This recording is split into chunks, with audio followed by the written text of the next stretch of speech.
Hello everyone, welcome to my channel maths classes. Finance mathematics पढ़ रहे थे हम। ठीक है, तो इससे पहले हमने कंपाउंड इंटरेस्ट के कुछ क्वेश्चंस करे थे, लॉग और एंटी लॉग पर बेस्ड थे हमारे। आज हम और क्वेश्चंस करते हैं पहले उसके कंटिन्यू। तो 18 क्वेश्चंस हम पहले कवर कर चुके हैं, तो आज हमारे क्वेश्चन नंबर 19 है। ठीक है, तो इस क्वेश्चन को एक बार रीड करते हैं। तो ये रहा क्वेश्चन नंबर 19। देखते हैं इसमें क्या है। इम्पॉर्टेंट क्वेश्चन है।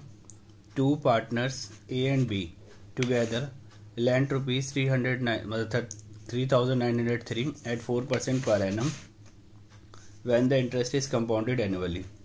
After 7 years, A gets the same amount as B gets after 9 years. Find the shares in the sum of 3,903 rupees. Question समझते हैं। कहता है ए और बी दो पार्टनर है, उन्होंने इतने पैसे इकट्ठे करे 3903 रुपये, 3,903 रुपीज़ उन्होंने इकट्ठे करे और उन्होंने उस पैसे को 4% पे लगा दिया, 4% ब्याज पे लगा दिया। अब बता रहे कि जो इंटरेस्ट है वो एनुअली कंपाउंडिंग हो रही है। कह रहा 7 ईयर्स के बाद ए को जितना अमाउंट मिला उतना अमाउंट बी को 9 साल के बाद मिला। मतलब बी ने कम पैसे लगाए होंगे। हमें बताना है कि जो टोटल अमाउंट था 3903 रुपये, उसमें दोनों का कितना कितना शेयर था। तो इसको थोड़ा सा लिख लेते हैं पहले एक बारी। तो सॉल्यूशन है क्वेश्चन नंबर 19 है ना। तो इसके अंदर हमारे को इसने बोला है कि भाई 3903 3,903 रुपीज़ थे। तो इसको क्या है, दो लोगों ने मिलकर इकट्ठा करा, ए और बी ने। हमें पता नहीं ए ने कितने पैसे दिए, तो मान लेते हैं ए ने x रुपये दिए, तो बचा हुआ जो शेयर है वो बी ने दे दिया। इसको भी 4% ब्याज मिल रहा है, इसको भी 4% ब्याज मिल रहा है। इसको 7 साल तक मिल रहा है, इसको 9 साल तक। इसको मैंने 9 साल इसलिए लिया है क्योंकि 7 साल बाद जो इसका अमाउंट आएगा वही अमाउंट इसका 9 साल बाद आएगा, तो हमें इक्वेशन बनाने में हेल्प मिलेगी। तो क्वेश्चन क्या कह रहा है, पहले मैं इसका अमाउंट निकालता हूँ। तो अब क्या हो रहा है, कंपाउंडिंग हम एनुअली कर रहे हैं। जब एनुअली कंपाउंडिंग करते हैं तो हमारा ये फॉर्मूला होता है, M1 हो जाता है, जो मेन फॉर्मूला होता है हमारा कोर। कई बार यूज़ कर चुके हैं। जो हमारा कोर फॉर्मूला होता है उसके अंदर m को 1 पुट कर देते हैं, तो ये फॉर्मूला बन जाता है एनुअली के केस में। अब देखते हैं क्वेश्चन में वो क्या कह रहा था। अकॉर्डिंग टू क्वेश्चन ये प्रिंसिपल है। अगर मैं ए की बात करूं तो ए के लिए जो हमारा है प्रिंसिपल क्या है, वो x रुपीज़ है। ठीक है ना। फिर रेट कितनी है 4% और टाइम कितना है 7 ईयर्स। ओके, अब बात करते हैं किसकी, बी की। अगर हम बी के लिए बात करें तो उसका जो प्रिंसिपल है वो 3,903 रुपीज़ है। ठीक है, 3,903 माइनस एक्स है और रेट ऑफ इंटरेस्ट कितनी है 4%। तो क्या लिखेंगे 1 + 4% और टाइम कितना है 9 ईयर्स, तो 9 ईयर्स आ जाएगा।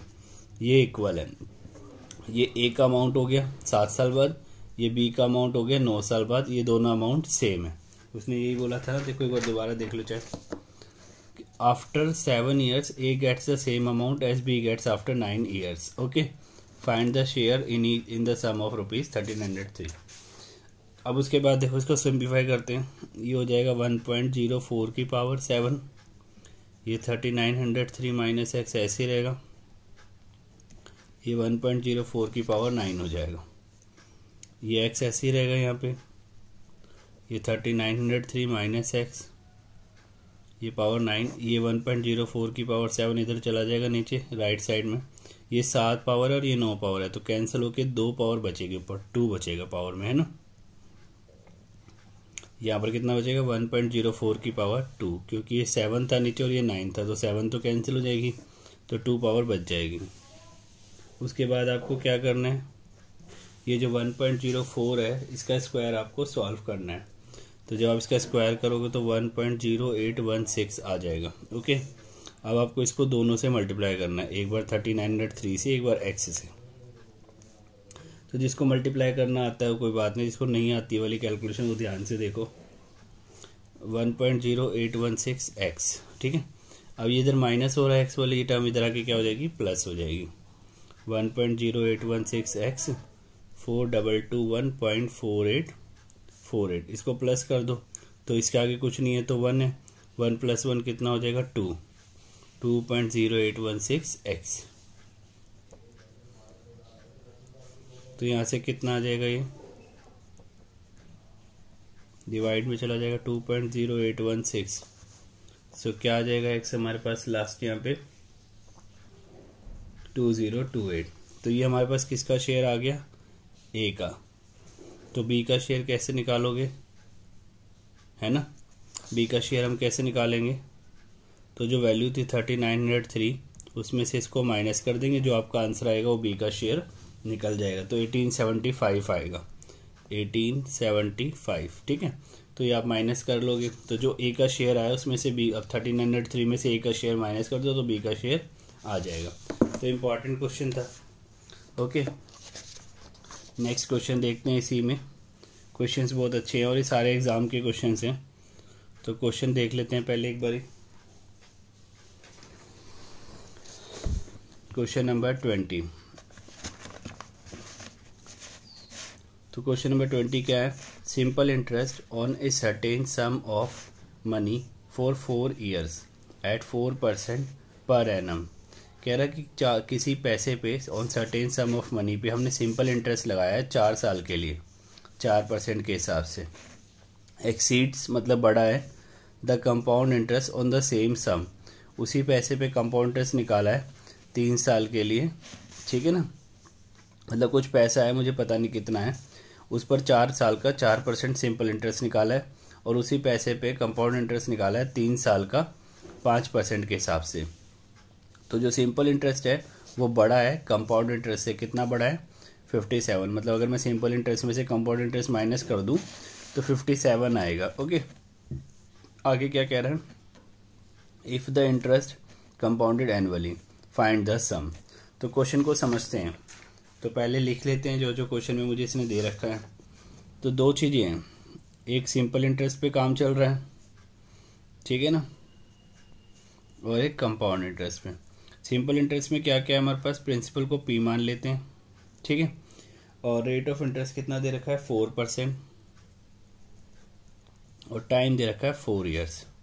और यहाँ पर प्रिंसिपल पी मान लेते हैं, रेट ऑफ इंटरेस्ट 5% दे रखा है इस केस में और टाइम दे रखा है 3 years। तो ये सब चीज़ें हमें गिवन है और कह रहा है कि जो सिंपल इंटरेस्ट है ना इस पैसे पे 4% के हिसाब से 4 साल का, वो बड़ा है इस पैसे पे 5% के हिसाब से 3 साल के कंपाउंड इंटरेस्ट से। और कंपाउंडिंग क्या हो रही है आपकी, एनुअली हो रही है, ठीक है। तो स्टार्ट करते हैं क्वेश्चन को। तो क्वेश्चन में इसने क्या बोला हुआ है, क्वेश्चन में बोला हुआ है कि सिंपल इंटरेस्ट जो है वो कंपाउंड इंटरेस्ट से कितना बड़ा है, 57। देखो ये, हाँ, इन क्वेश्चंस में सारा खेल स्टेटमेंट का होता है, इसलिए मैं बार बार आपको स्टेटमेंट बता रहा हूँ। यहाँ देखो इसने क्या बोला है, इसको पढ़ो, simple interest exceeds compound interest. Simple interest बड़ा है कंपाउंड इंटरेस्ट से, कितना, बाय 57 रुपीज़। तो ये 4 कीवर्ड्स हैं, simple interest exceeds compound interest 57 by 57। तो ये जो सिंपल इंटरेस्ट है वो कंपाउंड इंटरेस्ट से 57 बड़ा है। तो मैं क्या करूँगा, सिंपल इंटरेस्ट में डायरेक्ट निकाल ही लूँगा। कैसे, principal multiply rate of interest multiply time. Compound interest हम कैसे निकालते हैं, अमाउंट माइनस प्रिंसिपल। अमाउंट का फॉर्मूला इसका क्या होता है, P1+RT, क्योंकि एनुअली कंपाउंडिंग हो रही है, M1 हो जाएगा, तो M इसके नीचे 1 और यहाँ पर 1, ठीक है, माइनस प्रिंसिपल। तो ये अमाउंट माइनस प्रिंसिपल आपका क्या हो गया, कंपाउंड इंटरेस्ट। और सिंपल इंटरेस्ट का डायरेक्ट फॉर्मूला होता है, इसलिए सिंपल इंटरेस्ट वाला जो पार्ट है वो भी बहुत इंपॉर्टेंट होता है कंपाउंड इसमें फाइनेंस के अंदर, क्योंकि वो मिक्स क्वेश्चन आता है कंपाउंड इंटरेस्ट के साथ। इसको सिंप्लीफाई करते हैं तो ये 4 4 16 हो जाएगा, तो 0.16 P आ जाएगा। इनमें से आप P कॉमन ले लो, रेट की जगह 5% आ जाएगा, ठीक है। यहाँ पर रेट 5% दे रखी है कंपाउंड के केस में, टाइम 3 years, और P तो आपने कॉमन ले लिया तो यहाँ 1 बचेगा। जब भी हम कोई चीज़ कॉमन लेते हैं तो मतलब हम उससे डिवाइड करते हैं, तो इसको P से डिवाइड करोगे तो P कट जाएगा, इसको P से करोगे तो P इंटू P से P कट के 1 आ जाएगा। तो ये ऐसे ही रहेगा 0.16 P। इसको ये कितना आ जाएगा 1.05 होल क्यूब -1। इसको सिंप्लीफाई करो, ये तो ऐसे ही रहेगा। इसको सॉल्व करो तो जो इसको करोगे तो ये 1.1576 आएगा -1। कैलकुलेटर पे कर लेना मल्टीप्लाई, ठीक है।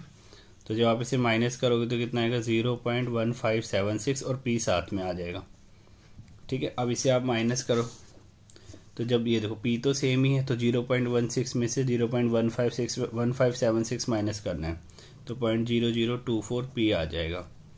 ठीक है, तो यहाँ से पी कितना आ जाएगा 57/.0024, तो कितना आ जाएगा 23,750 23,750 रुपये आपका क्या आ गया, प्रिंसिपल आ गया। इजी क्वेश्चन था, बट सारा खेल था लैंग्वेज के ऊपर।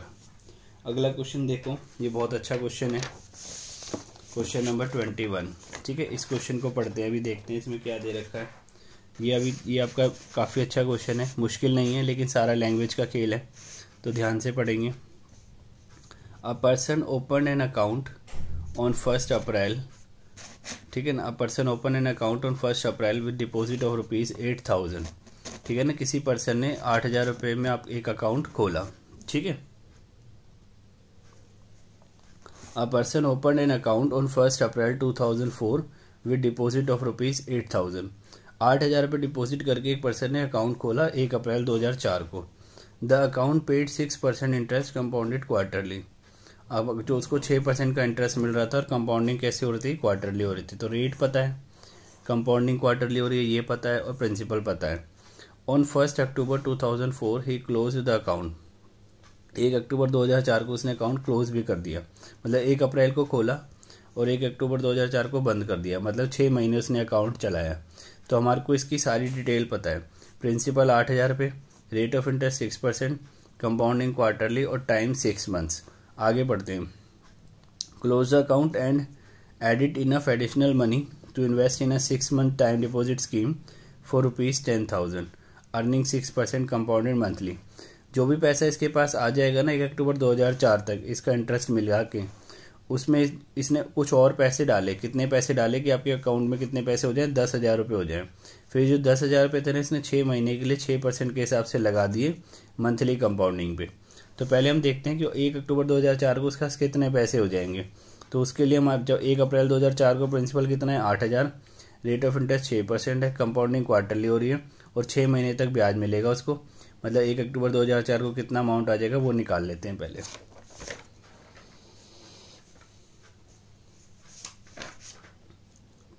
ठीक है, तो स्टार्ट करते हैं क्वेश्चन को।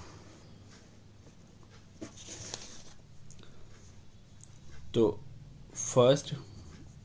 फर्स्ट अप्रैल 2004 प्रिंसिपल कितना है उसके पास 8,000। रेट ऑफ इंटरेस्ट उसे कितनी मिल रही है 6%। कितने महीने तक चलाया उसने अकाउंट 6 मंथ। ईयर में चेंज कर दो तो 12 से डिवाइड कर दो, 1/2 ईयर। ठीक है, और कंपाउंडिंग कैसे हो रही है क्वार्टरली। तो कंपाउंडिंग जब क्वार्टरली होती है तो हम एम को क्या पुट करते हैं 4, है ना। तो जो हमारा मेन फॉर्मूला होता है P1 + R/m MT, यहाँ पर m की जगह क्या आ जाएगा 4 आ जाएगा, 4 और ये 4T। ओके, अब यहाँ पर वैल्यूज पुट कर दो सारी जो जो आपके पास है।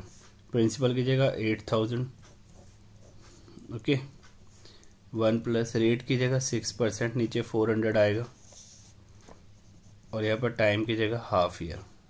तो इसको सॉल्व कर दो, ये 2 पे कैंसिल, कितना आ जाएगा 8,000, 6/402। तो इसको कैलकुलेट करना सिखा रखा है।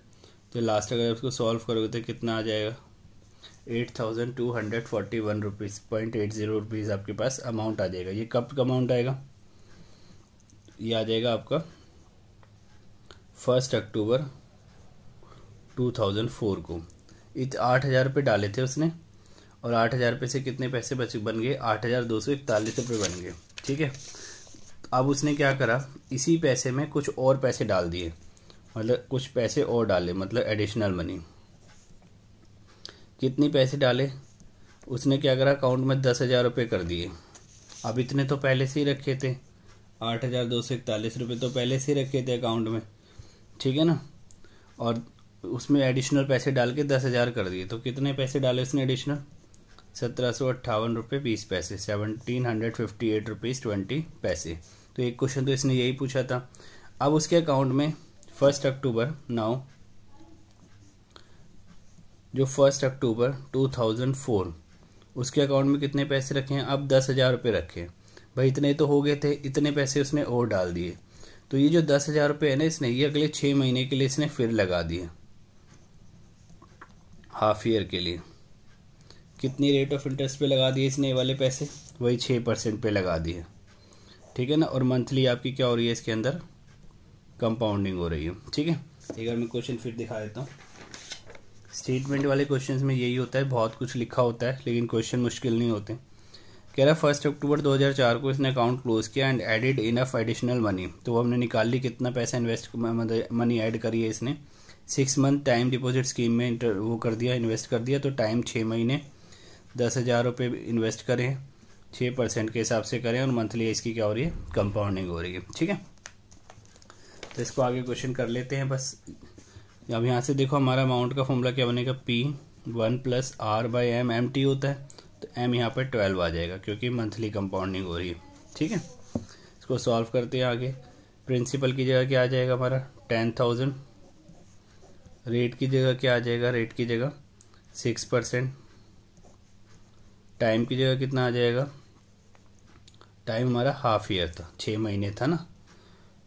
तो ये 10,000 1 + 6/1200 और ये 6 आ जाएगा। तो जब आप इसको कैलकुलेटर पे सॉल्व करोगे तो लास्ट वैल्यू आपको कितनी मिलेगी क्वेश्चन में सॉल्व करके, 10,303 रुपीज़ 77 पैसे। तो ये आपको लास्ट वैल्यू मिलेगी। अब हमने एडिशनल मनी निकाल ली, लास्ट अमाउंट निकाल लिया, कितना अमाउंट मिला। अब हम क्या निकालेंगे, टोटल इंटरेस्ट। तीसरा जो उसने क्वेश्चन पूछा है इसमें टोटल इंटरेस्ट, यही 3 क्वेश्चन पूछता है।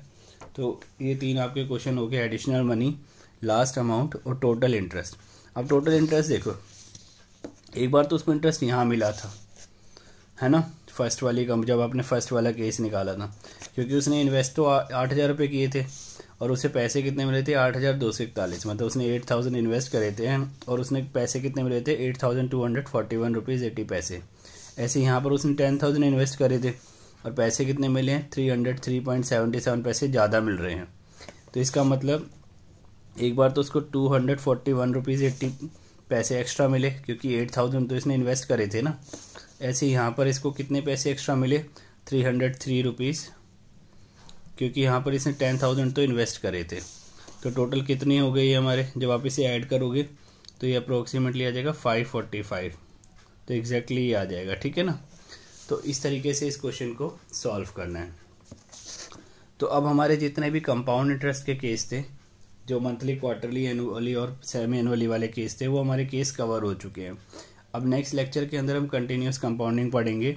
यहाँ तक आपका बिल्कुल ऑल क्लियर होना चाहिए। लॉग वाला जो कंसेप्ट है और एंटी लॉग वाला जो कंसेप्ट है वो सुपर क्लियर होना चाहिए, क्योंकि नेक्स्ट जो लेक्चर आएगा उसके अंदर वो वाले कंसेप्ट भी आने स्टार्ट हो जाएंगे फिर से, ठीक है। तो इसको प्रिपेयर रखना और नेक्स्ट क्लास में मिलते हैं पूरी तैयारी के साथ। Till then take care.